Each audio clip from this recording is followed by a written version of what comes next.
சின்ன வயசுல இருந்தே இவன் நல்லா படிப்பான், ரொம்ப புத்திசாலி. பொதுவா பசங்க ஒரு டிகிரி முடிக்கிறதே பெரிய விஷயமா இருக்கு. ஆனா இவரை இத்தனை டிகிரி படிக்க வச்சிருக்கீங்க பாருங்க. உண்மையிலேயே சார் நீங்க தான் கிரேட். என் பையனை உங்களுக்கு பிடிச்சிருக்காங்க? எங்களுக்கு உங்க பையனை ரொம்ப பிடிச்சிருக்கு. ஒரு தடவை நீங்களும் எங்க வீட்டுக்கு வந்து பொண்ணை பாத்தீங்கன்னா அதுக்கப்புறம் நம்ம மத்த விஷயங்கள்லாம் பேசலாம். சரிங்க. நீங்க எப்ப சொன்னா? ஒரு நிமிஷம் விஜயா, எங்க குடும்பத்தை பத்தி நான் ஒரு நிமிஷம் பேசணும். அதெல்லாம் அப்புறம் பேசலாமே. அவர் ஏதோ சொல்ல வர்றாரு, சொல்லட்டுமே. எங்களுக்கு 3 ஆம்பளை பசங்க.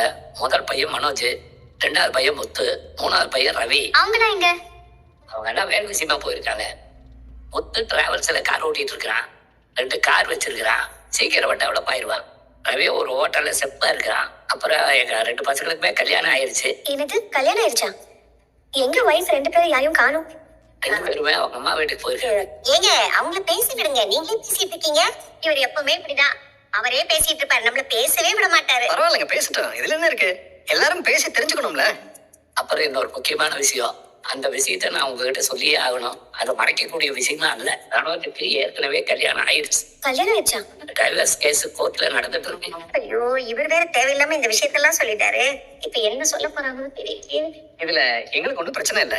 எங்க பொண்ணு ஜாதகத்திலயும் தோஷம் இருக்கு. இப்படி ஒரு வரன் அமையறதுதான் என் பொண்ணுக்கும் நல்லதுன்னு தோணுது.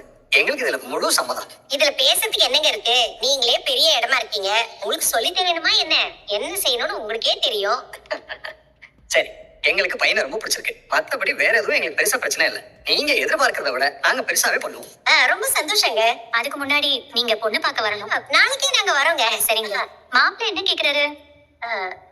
ஒண்ணு இல்லைங்க, நாளைக்கு எத்தனை மணிக்கு வரணும்னு கேக்குறான், அவ்வளவுதான். ஏன்னா அவன் பெரிய பிசினஸ் மேன்ல, அங்க இங்க போக வேண்டியிருக்கும். அதுக்கேத்த மாதிரி அவன் டயத்தை மாத்திப்பான். எங்களுக்கு ஒன்றும் பிரச்சனை இல்ல, நீங்களே டைம் பார்த்து சொல்லுங்க. சரிங்க, நான் பார்த்துட்டு கால் பண்றேன். அப்ப நாங்க வரோங்க. சரிங்க சார், மத்த இடத்துல எல்லாம் இந்த மாதிரி விஷயங்களை மறைச்சுதான் கல்யாணம் பண்ணுவாங்க. ஆனா நீங்க உண்மையெல்லாம் சொல்லிட்டீங்க. உங்க நேர்மை எனக்கு ரொம்ப பிடிச்சிருக்கு. நன்றிங்க. அப்ப நாங்க வரோம். வரேங்க. சரிங்க. அவங்க இதெல்லாம் உங்ககிட்ட கேட்டாங்க?